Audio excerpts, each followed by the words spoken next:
हमारा जो mother earth है वो 1 सेकेंड में 30 किलोमीटर की स्पीड से वो मोशन लेता है, 30 किलोमीटर पर सेकेंड की स्पीड से वो घूमता है, सन को भागता है। हमें सब स्टैटिक लग रहा है, पर प्रेजेंटली हर 1 सेकेंड पे अर्थ जो है वो 30 किलोमीटर आगे बढ़ता है।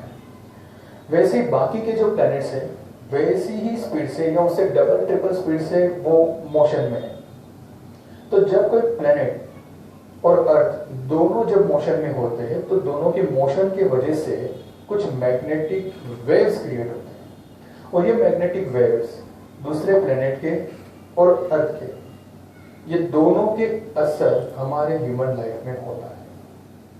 मतलब मैं आपको सिंपल सी बात बता दूं कि यहाँ पर जितने भी प्लैनेट्स हैं हमारे सोलर सिस्टम में, वो प्लैनेट जब मोशन में आते हैं तो मोशन के वक्त उनमें से जो मैग्नेटिक फील्ड के जरिए जो रेडियो मैग्नेटिक वेव्स हम तक आते हैं, और अर्थ जो है उसके भी खुद के मैग्नेटिक वेव्स है, इनके कोऑर्डिनेशन से एक इम्पैक्ट हम पर आता है, और उसे हम कहते हैं एस्ट्रोलॉजी प्रेडिक्शन।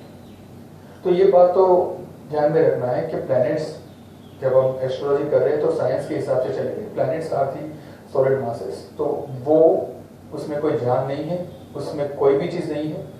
हमें सिर्फ इतना ध्यान में रखना है कि ये सिर्फ रेडियो मैग्नेटिक वेव्स का कमाल है जिससे हम ये एस्ट्रोलॉजी करते हैं। इसलिए हम मानते हैं कि पूजा करने से घर पवित्र होता है, फेवरेबल चीज हमारे आसपास होती है, पर किसी पर्टिकुलर प्लैनेट के खराब असर दूर करने के लिए अगर पूजा हवन या होम करते हैं तो उससे अच्छा हो जाएगा, ये हम नहीं बोल सकते, बिकॉज हमने यहाँ पर साफ साफ देखा है कि astrology is science.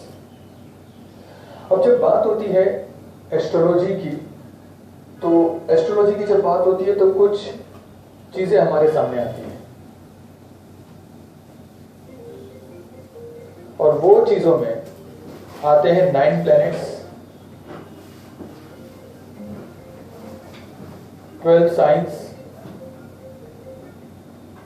12 houses and 27 constellations.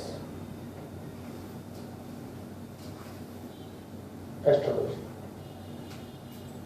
अगर मैं कहूं एस्ट्रोलॉजी क्या है, तो एस्ट्रोलॉजी में 9 प्लैनेट्स हैं, प्लस 12 साइंस है, प्लस 12 हाउसेस है, प्लस 27 कॉन्स्टलेशंस है।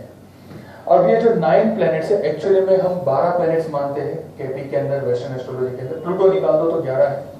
9 प्लैनेट्स तो ऑब्वियसली आपको पता ही है। उसके अलावा यूरेनस, नेपच्यून को भी प्लैनेट्स का दर्जा दिया गया है, मैं आगे उसके बारे में बताऊंगा। 12 साइंस है, एरिस से लेके पाइसिस तक। 12 हाउसेस है, 12 भाव, और 27 कॉन्स्टलेशन। हम इंसान से छोटी छोटी चीजें जो भी जुड़ी हुई है उसको ये 9 प्लैनेट्स, 12 साइंस और 12 हाउसेस एंड 27 कॉन्स्टलेशन में बताया गया है। माइनर से माइनर चीज, मतलब अगर किसी हम ह्यूमन बीइंग की बात करें कि ह्यूमन बीइंग अपनी लाइफ में क्या करता है, उसके साथ क्या क्या चीजें जुड़ी हुई है, ये 9 प्लैनेट्स, 12 साइंस, 12 हाउसेस और 27 कॉन्स्टलेशन बताते हैं। अब ये बताते कैसे है, मैं आपके सामने एक एग्जांपल बताता हूं। आप सबने एस्ट्रोलॉजी के बारे में कुछ ना कुछ तो नॉलेज है, उसमें आपने एक बात तो नोट की रहेगी कि हर प्लैनेट की जब बात होती है तो प्लैनेट एग्जाल्टेड होता है, फिर ओन साइन में होता है, फिर फ्रेंडली साइन में होता है, फिर एनिमी साइन में होता है, और एक होता है डेबिलिएट, नीच का। हर प्लैनेट कौन सी साइन में बैठा है अकॉर्डिंगली वो फ्रूट देता है, ये आपने देखा रहेगा। मैं आपके सामने एक एग्जांपल बता रहा हूं, ध्यान से देखिएगा। एक टॉर्च के एग्जांपल के जरिए मैं आपको वो बताना चाहता हूं। एक टॉर्च के एग्जांपल के जरिए मान लीजिए टॉर्च है,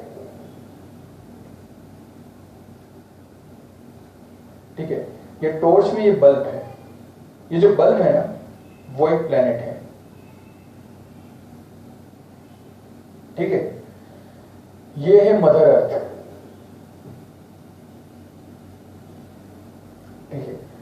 अब देखिए, इस अगर मदर अर्थ की बात करें, हम यहाँ पर हम है ये समझ लेते हैं, ये जो बैटरी है, ये जो टॉर्च है, उसमें से जो बल्ब जब जलेगा तो ये जो लाइट है ना, ये लाइट इस ऑब्जेक्ट पे आएगी। ठीक है, अब देखिएगा यहां पर लॉजिक देखिए, ये बल्ब जो है वो प्लैनेट है। ठीक है, ये यहां पर रिफ्लेक्टर्स होते हैं, बल्ब के पीछे रिफ्लेक्टर्स होते हैं। अब ये रिफ्लेक्टर में देखिए, अगर प्लैनेट एक्सल्टेड है उच्च की राशि में, मतलब रिफ्लेक्टर बहुत अच्छा है, तो लाइट अच्छी आएगी। ओवन साइन, रिफ्लेक्टर इतना अच्छा नहीं है पर है, तो अकॉर्डिंगली थोड़ी सी लाइट कम हो जाएगी। फ्रेंडली साइन में रहेगी तो और कम लाइट, एनिमी साइन में रहेगी और डेबिलेटेड रहेगी तो लाइट्स कम आएगी। मतलब रिफ्लेक्टर्स जैसा होगा वैसे लाइट मिलेगी। वैसे प्लैनेट किस राशि में है, बल्ब किस रिफ्लेक्टर में है, प्लैनेट किस राशि में है, एक्सल्टेड है, बहुत अच्छी लाइट देगी। ऑन साइन उससे कम, फ्रेंडली साइन उससे कम, एनिमी डेबिलेटेड में खराब लाइट्स, डल लाइट्स। ये लॉजिक इस पे चलता है। अब देखिए, ये मैंने 9 प्लैनेट्स और 12 साइंस की बात की। अब हाउस की बात, ये जो बल्ब है वो कौन सी जगह पर है, ये जगह कैसी है? एस्ट्रोलॉजी में 6, 8, 12 को खराब हाउस माना है। अगर ये टॉर्च खराब जगह पर रखी है तो वहां से आने वाली जो लाइट्स होगी उसमें से डस्ट, खराब चीजें होगी। और अगर अच्छे हाउस है, मतलब 11th हाउस को अच्छा माना गया है, तो अगर अच्छी जगह पर टॉर्च है तो वहां से लाइट जो होगी वो भी अच्छी है। तो ये मान लीजिए हाउस भी आ गया इसमें। एंड अब देखते हैं कॉन्स्टलेशन, 27 नक्षत्र। मान लीजिए ये जो प्लेनेट है ये है मून। मून जो है वो इस ऑब्जेक्ट को, अर्थ को लाइट देता है। कैसी लाइट देगा ये? तो आप कहोगे वाइट, रिफ्लेक्शन देता है। पर what according to KP astrology, KP astrology में प्लैनेट कैसे फल देता है वो कॉन्स्टलेशन पे डिपेंड करता है। अब देखिए यहां पर प्लैनेट और अर्थ के बीच में कॉन्स्टलेशन आ जाते हैं। मान लीजिए मून जो है ना वो मार्स के कॉन्स्टलेशन में। मार्स का कॉन्स्टलेशन मतलब ये इतना जो पार्ट है ना मून का, मून की जब रोशनी अर्थ तक आ रही थी तो इस हिस्से में एक नक्षत्र है और वो नक्षत्र का मालिक है मार्स। तो अब देखिएगा, यहां से जब बल्ब शुरू हुआ तो व्हाइट रोशनी आना शुरू हो गई। इस जगह पर मार्स मतलब लाल रंग का कांच आपने रख दिया तो यहां पर रोशनी क्या मिलेगी? लाल। ये बहुत बड़ी इन्वेंशन जो है, जो गुरुजी है जिसको हम कहते हैं लेट कृष्णामूर्ति जी ने हमारे सामने रखी। और यही बहुत बड़ी चीज है कि जिससे हम पिन पॉइंट कर सकते हैं।